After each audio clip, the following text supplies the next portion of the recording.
Yeah, what's a Teen Titans Go? Gotta get back. Back to the past. Samurai Jack.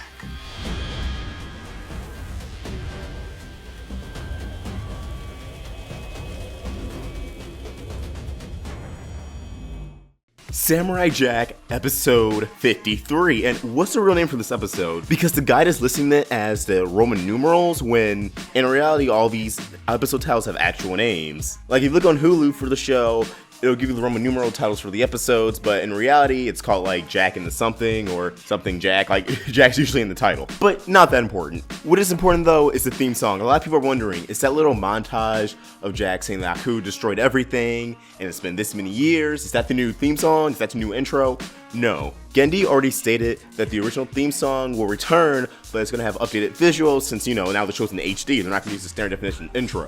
And I'm assuming the updated theme song is going to have Jack's new design with a beard and everything. However, I don't think anybody has seen the new theme song yet besides people working on the show, because the same opening was the one that was shown on Thursday at the Samurai Jack screening in California, LA. People saw the first 3 episodes, including Michael from Cartoon Universe. They aired the first 3 episodes as a movie, but the opening was not shown in any of the episodes, which means that's still a little secret until next Saturday. So I want to clear that confusion up. I know a lot of people were expecting Gotta Get Back to the Past. We'll get that. And I just need to applaud Gendy and the Samurai Jack team. They managed to not only resurrect Samurai Jack, but keep the exact same feeling and tone while putting it to a different level, a darker atmosphere, without it feeling like it's trying to be edgy, or we're TV 14 now, we can do this and that. It definitely feels like it's going to build up to a point that it's not that violent now, but it's going to become more violent as the season continues, so that way it feels like a natural escalation of everything. And you know what? I like that shit. So let's start with the A-plot, which is Jack, of course. We have these adorable new alien race of blue dogs with these antennas on their head, and while they're incapable of speaking a language, they communicate through the antennas on their head that emit electricity that spells out what they're thinking, what they're trying to say. They're being chased by Aku's minions for some reason. They're like upgraded beetles from the original series, from the actual first pilot episode, but this time with red eyes, and here comes a masked man on a motorcycle covered in armor with a gun. Yeah, we all know that guy's Jack, and as usual, he whoops ass. But how they reintroduce Jack to the audience is important. He instantly got recognized by both the dog and the robot later in the episode, so I don't think he had that mask or that armor to conceal his identity. I don't think that's it at all. Jack's not in a good place. He's ashamed of himself. That mask is him trying to mask his shame, because he's not the warrior he once was, hence the armor. He's getting old. He's not as mobile as he used to be. He's a lot more vulnerable now.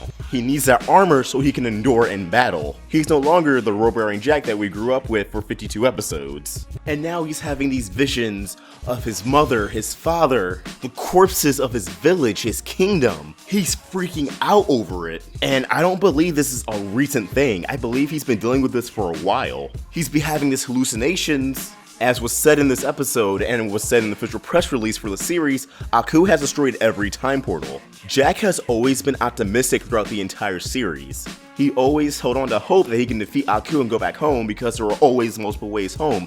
Now all those ways are gone, and since they're gone, he's beating himself up over it and thinking that in the past, they must hate him. After he left, they all perished, which is reality. After Jack got thrown into the future, it's no question that Aku decimated that entire kingdom. However, what's also the reality is that they're not blaming Jack for that. Jack's parents, and by extension the entire kingdom, likely were under the impression that Jack got murdered by Aku, not that he was thrown into the future. So this failure, this sense of guilt that he's accumulated, is skewing his perception of the world around him, how people look at him, which again signifies the importance of that mask and why he wears it, or at least wore it, because it totally got ripped to shreds now, and I don't think he's gonna replace it. Another major thing, Jack keeps having this one really specific vision of this silhouette, what appears to be a samurai or a knight in armor riding a horse on top of this hill with a green backdrop. I don't know my Asian mythology all that well, but I'm assuming that's either a physical representation of death, or that's what Jack fears the most, being defeated by Aku, but not dying, but rather joining him. That's how Jack sees himself ultimately if he truly does fail to stop Aku. He's gonna become his true right-hand man, his true favorite assassin. And that's what terrifies him the most. That's what he's running away from. But that's just my interpretation, do not take it as fact. But I definitely believe we're going to see that more and more in the season, and that might be what this all is building up to. Because let's face it, Jack really is the only one who has a chance of defeating Aku. Aku knows that, but Aku is not a dumbass. He's smart, so he knows Jack might start thinking, if you can't beat him, join them. And as Jack keeps running away, he notices this smoke in the sky, and he's scared to go there. And we as an audience know why. We usually follow smoke in the sky is death and destruction. But eventually, Jack goes there, and of course, there's dead bodies everywhere.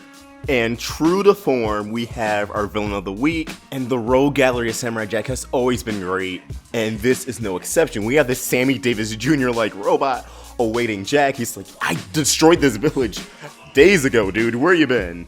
And let me tell you, this guy's a total badass. He has a flute that can control and bring to life objects. He assembled this monster, this living embodiment of debris. He can cause his own weapons to explode at will. And he addresses himself as Aku's favorite henchman. And also, that was totally Tom Kenny voicing him. I recognize Tom Kenny anywhere. And he points out, he's like, hey, Jack, where's your sword, baby? And we get a glimpse of how Jack lost his sword. There's no way we're not going to revisit that scene later, that throughout these episodes, maybe by the third episode, we're going to get a complete story through flashbacks of how Jack lost his sword. And I might be wrong here, but he may have lost his sword during a big confrontation with Aku. It's going to feel very weird if you just end up losing it in a normal battle with a villain of the week. If anything, that might actually be the last showdown where Aku destroyed the final time portal, losing his sword and the last way home all at once. What better way to crush his spirit? So the Sammy Davis Jr. type robot calls Aku, and notice, it's only when Jack finally hears the sound of Aku's voice does he begin fighting. It's like a mix of hearing Aku's voice with the fact that the robot's about to be like, did you know this chump lost his sword?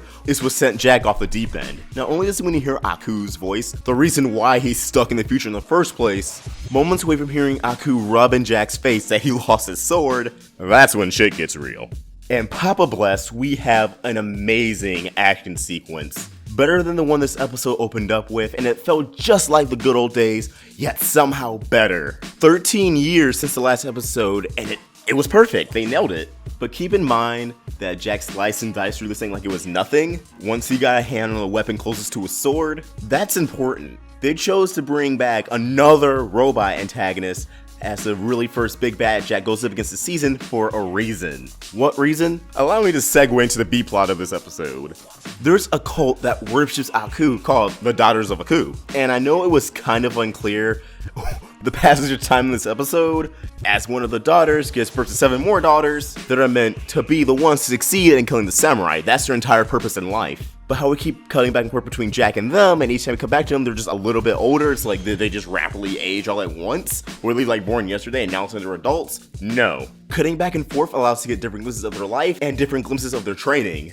Well, their entire life was training. And it's actually a pretty interesting perspective of how Aku's minions view Jack, because I don't believe we ever got this side of them before, why Jack is such a threat to them. One of the assassins, I didn't get her name unfortunately, I know it was said, I feel really dumb about that, notices a crack of light and sees a glimpse of the outside world for the very first time, and she's just astonished, she's speechless, she doesn't know how to react, she's just smiling. And then a shredder walks up to her and is like, yeah, Aku, he's responsible for all that. Samurai Jack is trying to get rid of Aku, and therefore he's going to leave nothing but destruction in his path to do that, which is the point of your training.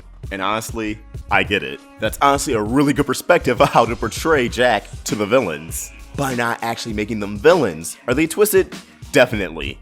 Having a cult, and somehow having one woman give birth to 7, count them, 7 children, raising them as assassins, keeping them in this room their entire lives, never seeing the outside world, with the sole purpose to kill Jack. But they do it because they view Jack as a threat to this beautiful world that Aku gave to them. And as we've seen from the original series, while Aku has enslaved a lot of races, indulged in mind control, manipulation, all these tactics, because he is pure evil, there are species, humans, aliens that do have normal lives. They do live in cities, they do have day-to-day jobs, they still go to bars and raves and all of this everyday stuff that we do as humans. And Aku controlling all of this, of course, is going to have his fans. So I get it. But that girl who admired the scenery, who love the beauty of how nature looks, of just a forest. I know some people are already thinking, oh, maybe she'll turn heel and turn on all the other assassins and join Jack. No, you know she hates Jack with a passion, because Jack's the reason why she couldn't indulge in any of that, why she couldn't live any of that. I think she's gonna be the most dangerous one of them all, and likely the last one Jack's gonna kill. And the training regiments that the daughters of Aku went under, holy shit. They were being straight up tortured, near death. The assassin that had the most, and really the only one who actually had focus on, was hanging off a cliff, and her instructor was literally twisting the spear into her arm. It wasn't even a spear, I believe it was just like a staff. Either way, you could tell that shit hurt like hell. And once they're fully grown up, their ultimate test was basically killing all their other instructors. Not sure they actually murdered them, but like they were stabbing them in the eyes with arrows that were being shot at them, probably through the entire brain. All I know is at least one had to survive, because that was the one who said, go kill the samurai. And I'm not even sure if Aku's aware of the daughters of Aku, because they have this statue made of them in his likeness, but they're talking to it in a sense that Aku just needs to notice them, like, oh, once this is done, you'll return to us. So maybe he appeared to them one time and was like, oh yeah, I like this thing that you guys got going on. Kill the samurai and then we'll talk. But either way, this new generations of the daughters of Aku are out to kill Samurai Jack, and that's what makes this interesting. This is the narrative, and this is why they had Jack fight a robot in the first episode, because he had no hesitation in taking them out. But now we finally have actual human lives going after Jack from Aku under the name of Aku. Ones that are actually out for his life, and I think he's gonna have a real hard time killing them. Not only because they're trained their entire life to fight Jack, so they're all gonna give them a run for their money, especially since there's 7 of them. But once he realizes they're human lives, he's gonna be taken aback. He's gonna be shook, because he's going against 7 females who are traumatized, warped into the sense of reality where Jack is basically the Antichrist, when in reality they're doing this for the literal Antichrist. And I'm assuming this is only the last 3 episodes, because like I said, 3 episodes were shown at the LA premiere, and it was like a movie. So I'm assuming this is a 3-episode arc, just like how the series began with 3-episode arc. Other thoughts, this felt like any other episode of Samurai Jack, even with the darker stuff, with one of the daughters of Aku being literally beaten out of. The one who we had the most focus on, once she saw the outside world, it was like, discipline her. She got the shit beaten out of her. But it wasn't graphic or anything. It felt like how it would if Cartoon Network allowed this in the original series. You just see the silhouette and you hear the sound effect, and it was the old school sound effect that we heard in Samurai Jack and Powerpuff Girls from back in the day. The music, the new music composer did a great job. It sounded like any other episode of Samurai Jack. I really dug it. And just like the old Samurai Jack, there's a balance of action and comedy. This serious tone with also some lighthearted humor with the robot antagonists we had in this episode. This is how you do a revival. I was 100% satisfied. This was just an overall excellent episode, and I know it's only get better from here. And just from the glimpse we heard of Aku, I kinda know there's a little difference, since, you know, Mako's gone and now his replacement is filling in. The same guy who voiced Iroh in Avatar: The Last Airbender after Mako passed away is voicing Aku in this series, but I know he's gonna do a wonderful job. Whew. This is gonna be a great season and a great conclusion to Samurai Jack. But what do you guys think? How did you react to this first episode in years? Literal almost 13 years. Unlucky number, more like lucky number for Samurai Jack. And I want to pose you guys a question. What do you think that silhouette armored figure that Jack kept sawing represented? Do you think that was some kind of representation for death, or do you think that's how Jack sees himself if he doesn't defeat Aku, that he'll become that? Let me know in the comments. Real Horseman of the Apocalypse vibes going on, for real. He's literally on a horse, if you guys didn't know. Anyways, if you guys enjoyed this video, please like and subscribe, it really helps us out. Follow us on social media, links to everything in the description down below. Ostrich Vox, signing out. Gotta get back to the past. This video has been powered by Patreon. If you want to give us some more support, head to patreon.com/roundtablevids, become a patron, and get some awesome perks. Thanks for watching another video on the Roundtable. If you want to get more involved with our community and watch videos from Let's Talk with Tom, Voxbox, and more, click the video right here. Or if you want to get some more of the animation goodness, watch some Crystal Clear or Meeting Monday, click the video right here. And please, don't forget to subscribe.